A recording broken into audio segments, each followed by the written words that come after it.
Iya. Syekh Saleh Fauzan dalam kitab Tauhid yang diajarkan di pesantren-pesantren modern itu membagi tawasul menjadi dua macam.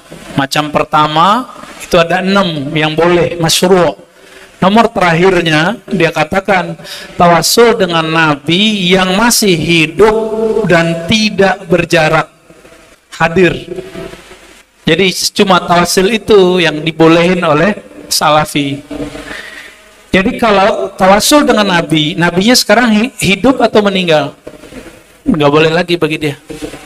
Dalilnya hadis Sahih Bukhari bahwa Umar tawasul dengan Abbas. Loh, hadis ini emang larangan? Kan enggak larangan. Mereka aja yang memahaminya larangan. Apalagi dengan selain Nabi, begitu kias aulawinya, analog prioritasnya. Kalau dengan Nabi yang sudah wafat aja nggak boleh, apalagi dengan Wali Songo. Sama Wali Songo kali. Ya, gitu penjelasan mereka ya. Itu langsung kita nukil dari kitab imamnya, syekhnya, Syekh Saleh Fauzan. Ya. Versi kita. Bagi kita, tawasul itu Nabi meninggal, Nabi hidup, Nabi hadir di sini, Nabi tidak hadir di sini sama. Karena kita nggak minta ke Nabi, mintanya kepada Allah. Tapi kita sebut, ya Allah, kami ini pengikut Rasulullah loh. Kami cinta Nabi loh. Maka dengan kemuliaan Nabi yang kami cintai itu, tolong dong jawab kami ya Allah gitu. Itu musyrik nggak? Itu makna tawasul.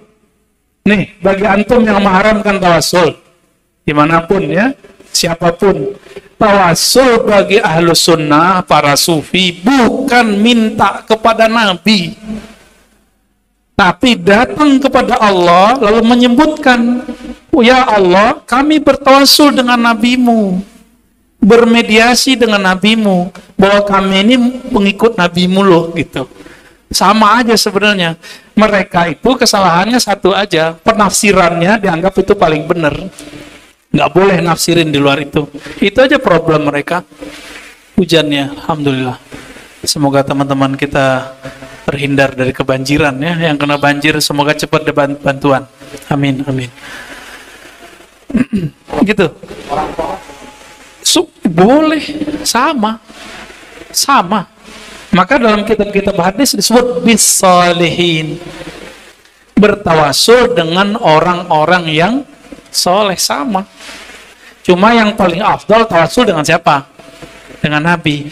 Karena antum nggak ketemu Nabi, nggak melihat makbarahnya Nabi, kuburannya Nabi, antum ketemunya sama orang yang membawa ajaran Nabi. Kita sebut orang soleh, wali Allah. Maka kita tawasul kepadanya. Pada hakikatnya, ingat, pada hakikatnya tawasul dengan orang soleh itu tawasul dengan Nabi. Itu jadi tawasul dengan orang soleh itu sama dengan bersanad, tawasul dengan sanad. Nah inilah yang dilakukan oleh ulama-ulama kita dari zaman salafus soleh, khususnya bulan Rajab.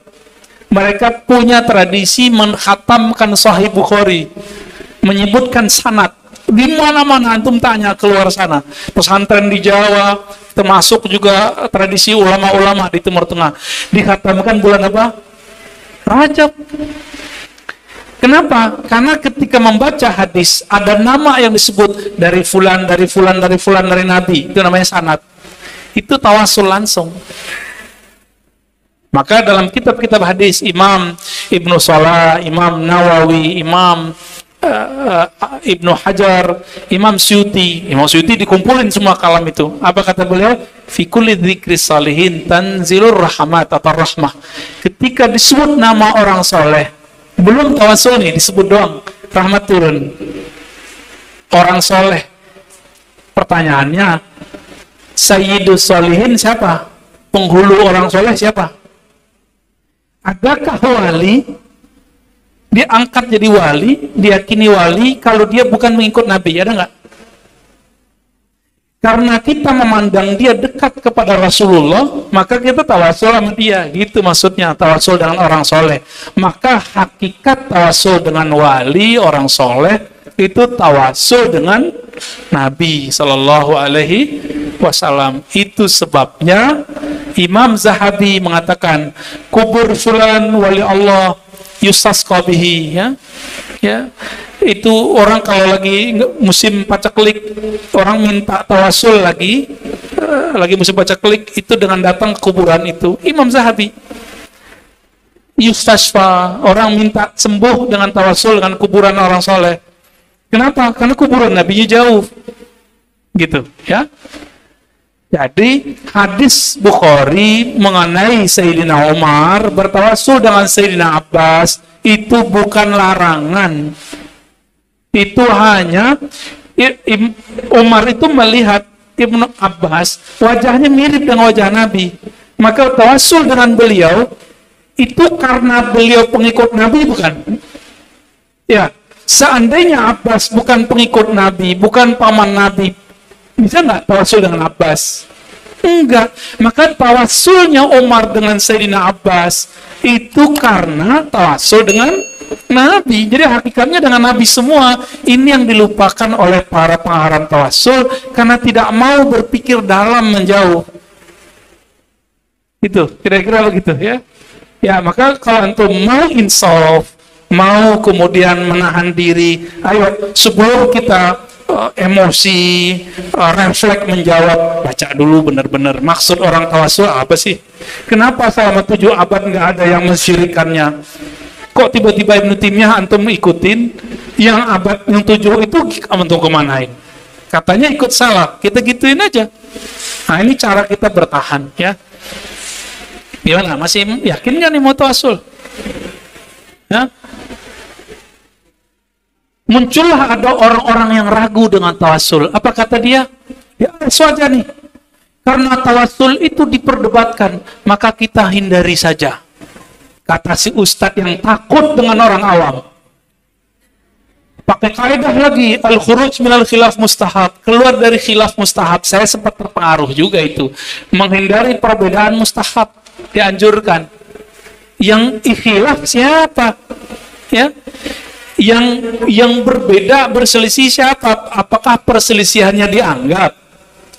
Jadi maksud Imam Syafi'i keluar dari perselisihan khilaf itu dianjurkan kalau si yang berselisih dianggap. Antum nganggap nggak khilafnya Ibnu Taimiyah di bab tawasul? Saya nggak nganggap, sebagai imam kita nggak nganggap, karena selama 7 abad nggak ada yang mengingkari itu. Itu sebabnya tidak usah pakai kaedah yang tidak dimaksudkan oleh ulama kita untuk persoalan ini. Jadi tawasul aja tiap hari, ya nggak? Nah, tapi antum nih, kalau baca kitab Mafahim, Yajibu At-Tusaha, karya Sayyid Muhammad Alawi Al-Maliki, beliau kan hidup di Mekah. Di yang Mekah semenjak 1924, khususnya 1980 sampai ke sini, itu wahabisasinya kenceng sekali. Maka beliau kemudian menggunakan kalimat-kalimat yang halus. Apa kata beliau, ya? Ya, tawasul kan nggak disuruh, cuma boleh, gitu. Itu bahasa spekulasi sebenarnya, karena beliau terpojokkan di Mekah. Kita maklumi, jangan kemudian dipahami sebaliknya, beliau nggak ada maksud untuk melarang kita tawasul. Tawasul itu perdebatannya cuma 2, boleh sama dianjurkan. Antum pilih yang mana? Gitu yang benar. Boleh sama antum ikut yang mana? Yang boleh apa dianjurkan? Gitu ya. Oke. Kalau saya biasanya jawabnya begini, pas Isra Mi'raj Nabi Muhammad kan juga menambahkan pas bacaan tahiyat itu wa ala ibadika sholihin. Kalau saya jawabnya begitu. Itu bukan tawasul, itu salam. Oh, itu salam ya. Itu beda. Terima kasih. Ya. Oke, ada lagi? Assalamualaikum warahmatullahi wabarakatuh. Assalamualaikum. Kadang kita suka mendengar Ustaz, Allah itu kan maha mendekat. Allah itu maha dekat. Allah itu mendengar kalau kita berdoa kepadanya dan dia pasti akan mengabulkan. Terus dalam masalah ini apa yang kita harus bertawasul katanya kan?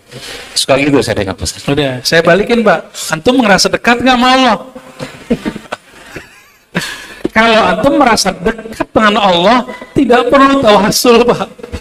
Barulah Syekh Sayyid Muhammad Ali Al-Maliki mengatakan tawasul itu boleh doang, nggak mesti kok. Itu maksud Sayyid Muhammad. Jadi ayat ini bukan larangan tawasul. Jadi ada orang mengakal-akali ayat ini. Ayat apa ya?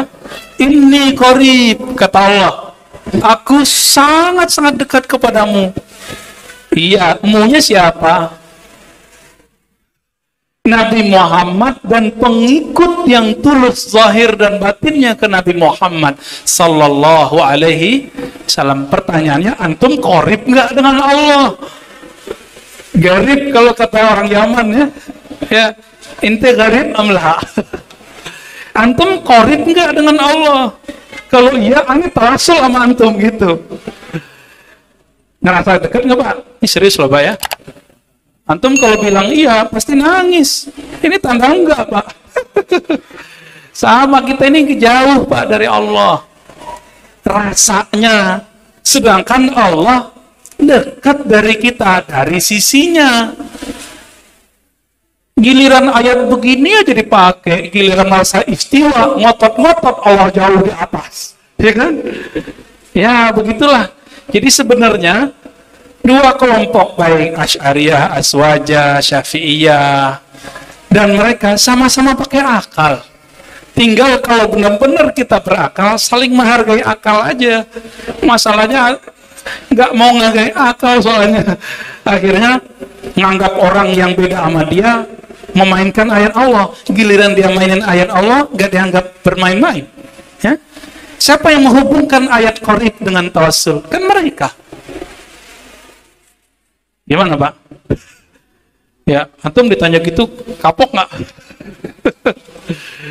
Ya, santai aja Pak. Ini tawasul sebenarnya persoalan sederhana sebenarnya. Ya, gimana? Jadi ribet nggak? Jadi mudah atau jadi ribet? Alhamdulillah, kita cukupkan kajiannya kalau memang sudah mudah. Ya, dengan salawat kepada Nabi dan tawasul bijahin Nabi. Seperti Syekh Ahmad Khatib Al-Minangkawi mengatakan, bijahi Nabi ka Muhammad sallallahu alaihi wasallam, dengan tuah kehormatan kemuliaan Nabi Muhammad, maka fashfa'na ya Rasulullah, ya wahai Rasulullah, dengan kemuliaanmu di sisi Allah, kedekatanmu di sisi Allah, maka berilah syafaat kami sehingga kami menjadi orang yang qarib kepada Allah. Amin ya rabbal alamin.